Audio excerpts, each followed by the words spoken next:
Okay, this is the review of the stats for Hunt County, Kaufman County, Henderson County, and Ellis County of North Texas. We're going to look at the stats for the residential real estate sales, single family, 3 to 4 bedroom, kind of average homes on a resale side, no new construction. So let's go. We have price, average price or median sale price in the last few months. As you can see, some counties are kind of a little consistent. And there is one county that seems to have like maybe it's a little ADHD or some kind of um, emotional disbalance because the prices keep going up and down, up and down. Now, that's probably related to the fact that they don't have that many homes for sale. So sometimes they sell a nice big, $1 million house, and sometimes they sell just average fixer-upper. So this could be the reason for this up and down. But nevertheless, try to ignore this green one for a second, and let's just look at everything but Henderson County. So the green one is the Henderson County. Let's take a look at our performance for Hunt, which is in blue right here, Kaufman, which is in red, and then Ellis County, which is in gray. Please notice that in what seems to be interesting is that we had the best performance at Ellis County, which was we seen a very defined peak in August and then a somewhat defined decline, which is similar to what we would expect to see in other counties such as Collin County or Denton County. While the data for Kaufman County and for Ellis County and for Hunt County is a little bit more muddled because we don't see necessarily a very defined peak, especially for Hunt County. In Hunt County, we seems to have an anti-peak. The only peak that we see in Hunt County was in March, and it was kind of downhill from there. At the very least, in Kaufman County, we see a little bit of a spike in the normal June, July months of this summer, and then we see a decline. Kaufman County and Hunt County seem to have a kind of muted performance this year. Ellis County was more pronounced performance, more traditional, what I would expect to see from larger counties. So I think that Ellis County is mimicking the behavior of larger counties next to it. And the Henderson County is the one that I said seemed to have a slight ADHD as far as the prices go. And that's because the Henderson County is on a lakeside, and because it's on a lakeside, if we have sales of large lake properties versus small fixer-uppers further away from the lake, that could explain this haphazard kind of heart-ridden type of performance. Now, even with this type of kind of jagged performance, we can see an overall trend. And the trend is that the peak of pricing was in May of 2024, very defined peak. So if you do have houses to sell in the Henderson County and they're large ticket items, then my recommendation would be to try to target May of next year as your sale period. And then we see that we have a slight decline, and a decline can, of course, we have some months where we're down to like from 500 all the way down to 280, I think just because fixer-uppers were for sale that month. But overall, if you kind of draw a line right here, you will see that we have this kind of a drastic decline, very reminiscent of the decline in Henderson and Hunt County, only not as pronounced. So what I would say right now is that probably until, so let's look at our performance, February, January. So January was actually a very mixed month for the very mixed months for the all the counties involved. But what we do see is that even though it was kind of a little bit mixed, some of them went up, some of them went down, but on average, we did have an upward trajectory with most of them. So for those of you who are struggling right now and you're one of those counties, just remember, if you can survive January, it seems like the trajectory will be upwards all the way until March. And after March, it kind of goes up and down for different countries.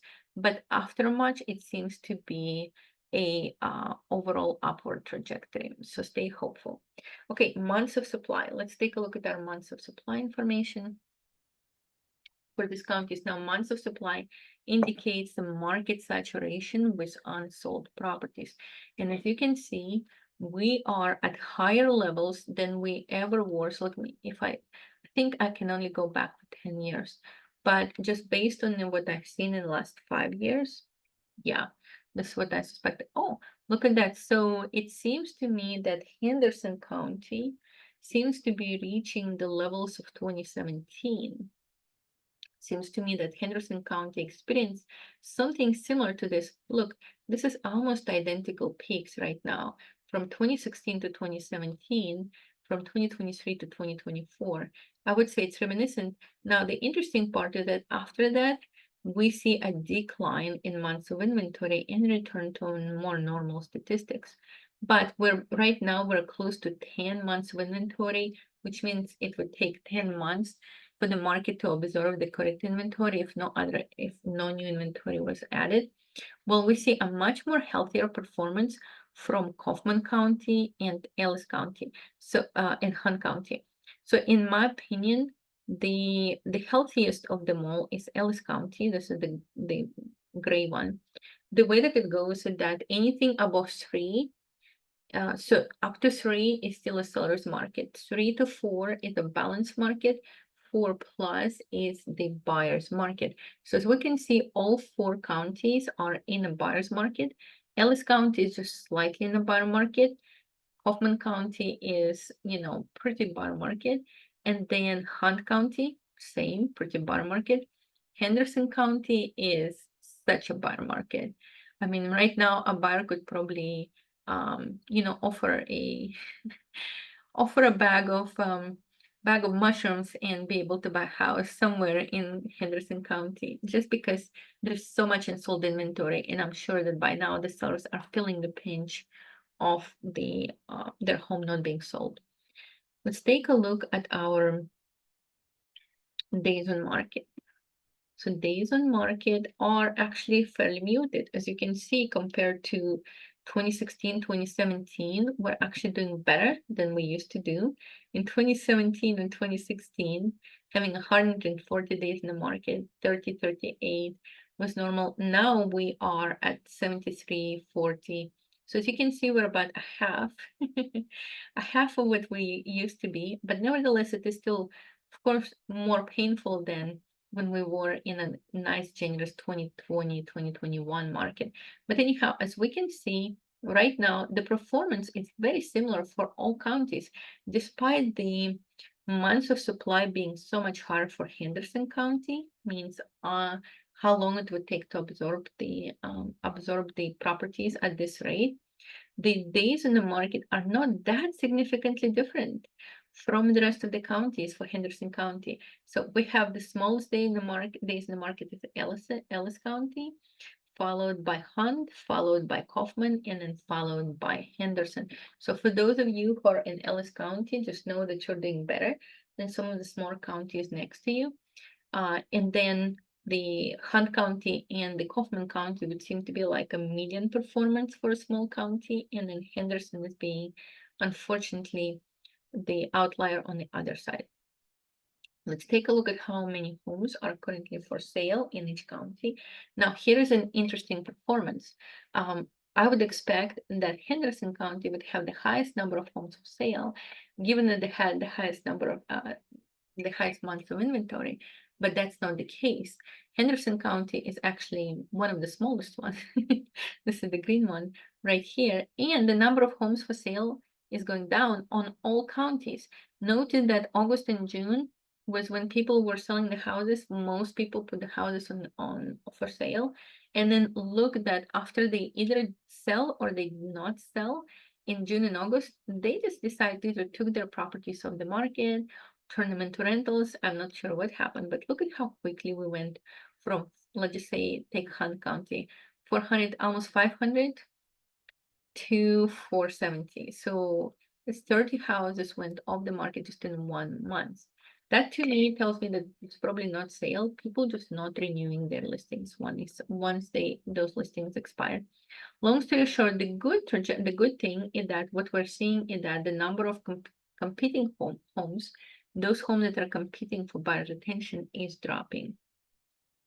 What can we learn from the story of the previous year-to-year measurements?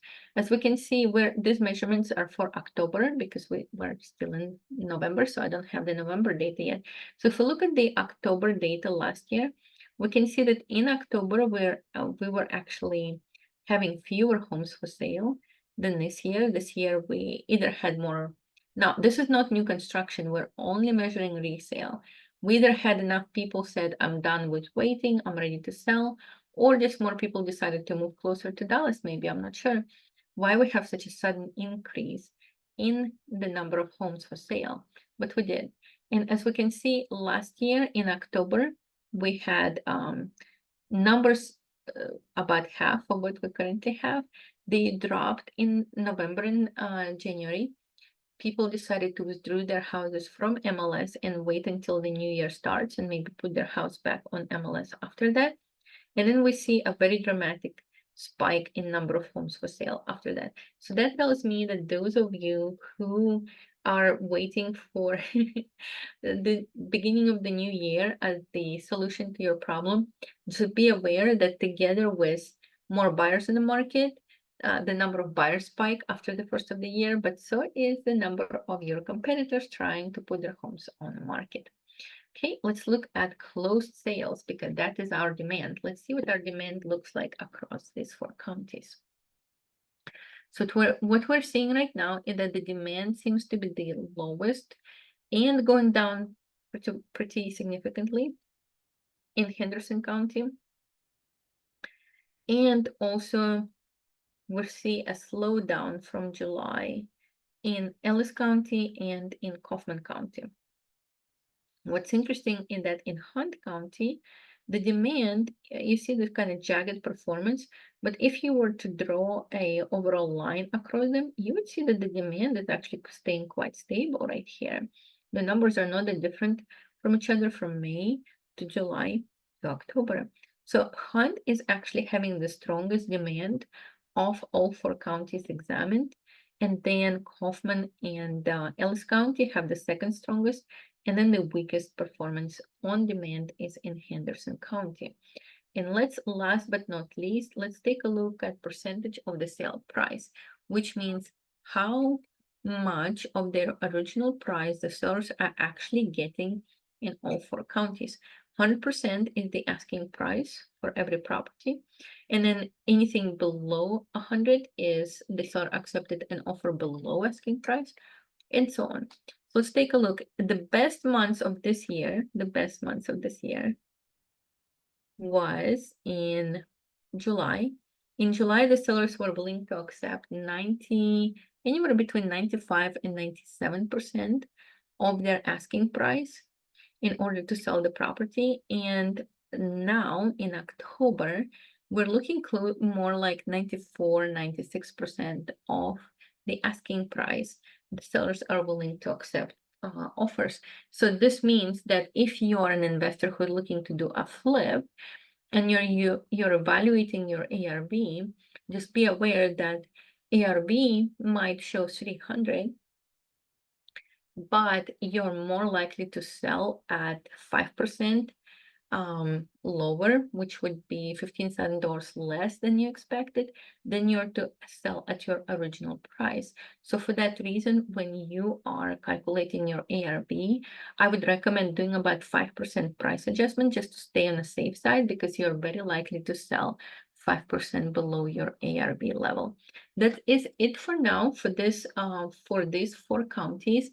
If you have any questions or you want to drill more into the data for a specific county or for a specific zip code, whatever for a specific neighborhood, I'm available. I'm very good with data.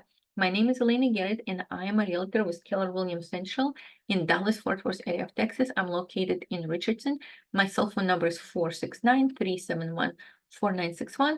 Feel free to contact me with any questions, and I will see you guys at the next video.